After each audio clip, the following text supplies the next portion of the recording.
Bismillahirrahmanirrahim. Assalamualaikum warahmatullahi wabarakatuh. Waalaikumsalam warahmatullahi wabarakatuh. Selamat sore ibu-ibu. Sore. Gimana kabarnya hari ini? Alhamdulillah baik. Baik, saya mau perkenalan dulu ya Bu. Ya. Perkenalkan, nama saya Alfira Destirani Ramanda, mahasiswa dari Stikes Karisma Karawang. Di sini saya akan melakukan promosi kesehatan tentang gizi pada bayi 0 sampai 6 bulan. Di sini saya akan kontrak waktu selama 20 menit.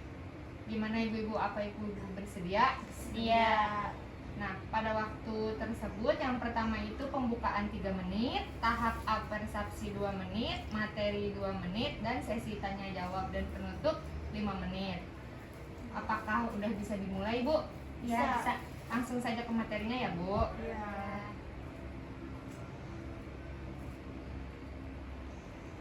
Pengertian gizi pada bayi usia 0 sampai 6 bulan. Gizi atau disebut juga nutrisi merupakan ilmu yang mempelajari perihal makanan serta hubungan dengan kesehatan. Gizi pada bayi usia 0 sampai 6 bulan adalah nutrisi yang diberikan kepada bayi tersebut untuk memenuhi kebutuhan nutrisi tubuhnya.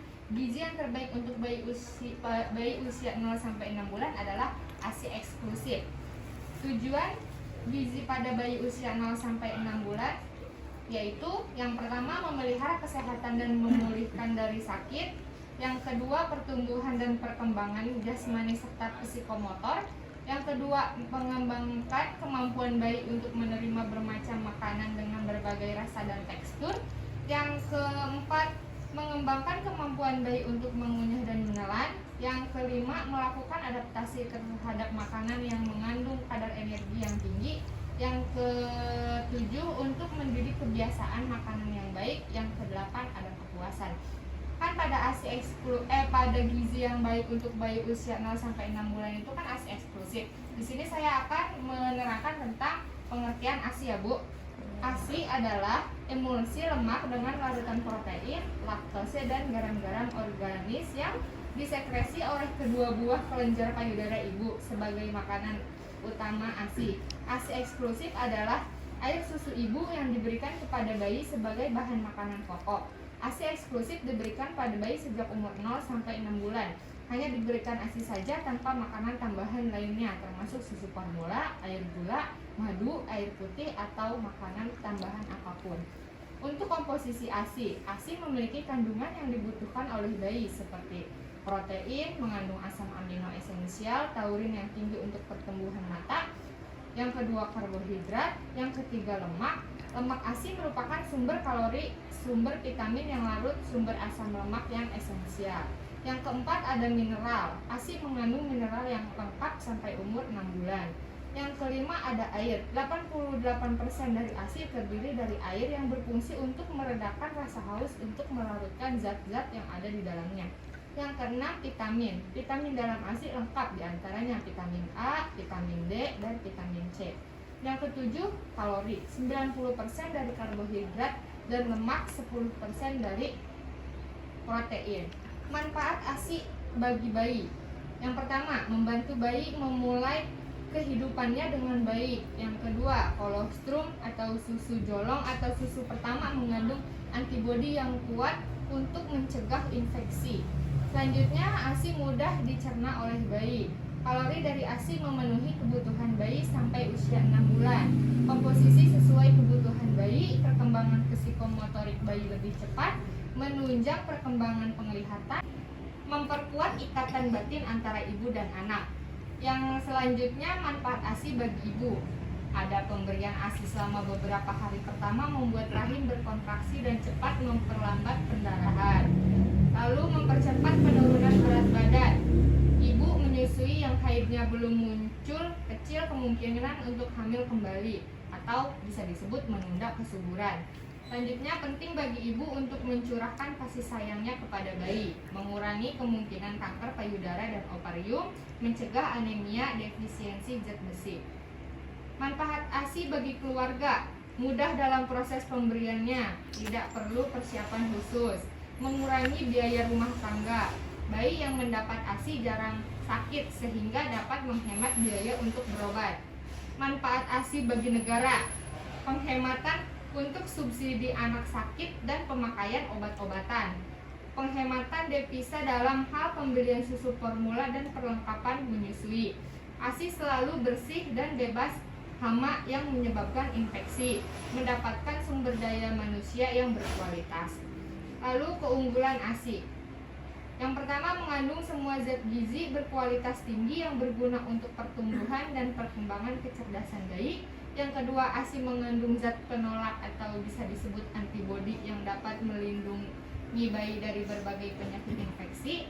Yang ketiga, aman dan dapat diberikan langsung. Yang keempat, tidak menimbulkan alergi bayi. Yang kelima, sebagai perantara hubungan kasih sayang antara ibu dan bayi. Yang keenam, membantu pertumbuhan gizi lebih baik.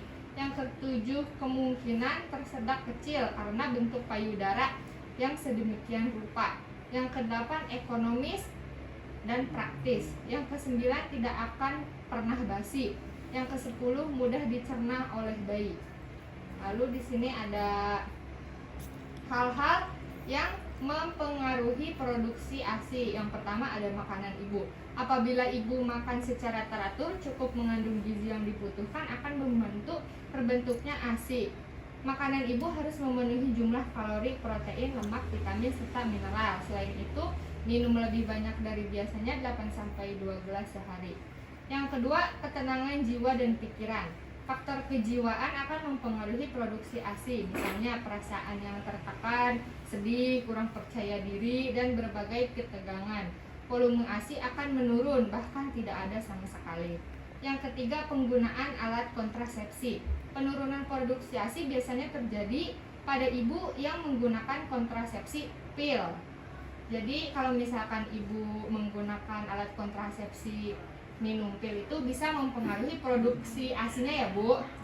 Yang keempat, perawatan payudara. Perawatan payudara harus dimulai sejak masa kehamilan sehingga akan memperbanyak dan memperlancar produksi ASI.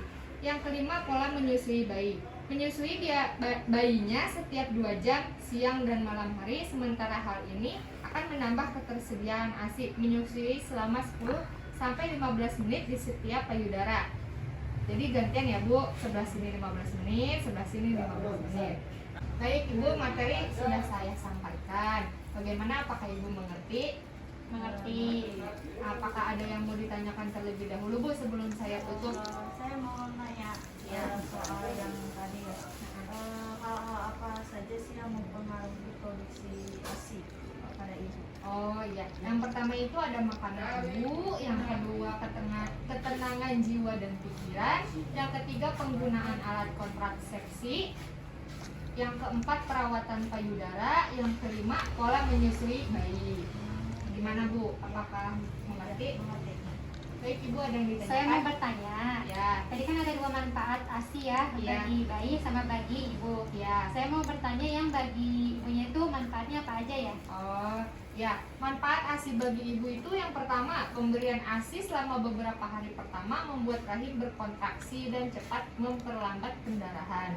Yang kedua, mempercepat penurunan berat badan. Yang ketiga, ibu menyusui yang haidnya belum muncul kecil kemungkinan untuk hamil kembali atau bisa disebut menunda kesuburan. Yang keempat, penting bagi ibu untuk mencurahkan kasih sayangnya kepada bayi. Yang kelima, mengurangi kemungkinan kanker payudara dan ovarium. Yang keenam, mencegah anemia defisiensi zat besi. Gimana Bu? Apakah dimengerti? Ya, mengerti. Udah nggak ada yang ditanyakan lagi Bu? Udah Cukup mengerti ya? Ya. Ya udah, kali ini saya ada leaflet, nanti bisa dibaca di rumah ya Bu. Iya. Kalau misalkan masih ada pertanyaan-pertanyaan bisa dibaca. Kalau misalkan ada tips-tips bisa dipakai ya Bu. Ya udah, cukup sekian dari saya. Wassalamualaikum warahmatullahi wabarakatuh. Waalaikumsalam warahmatullahi wabarakatuh.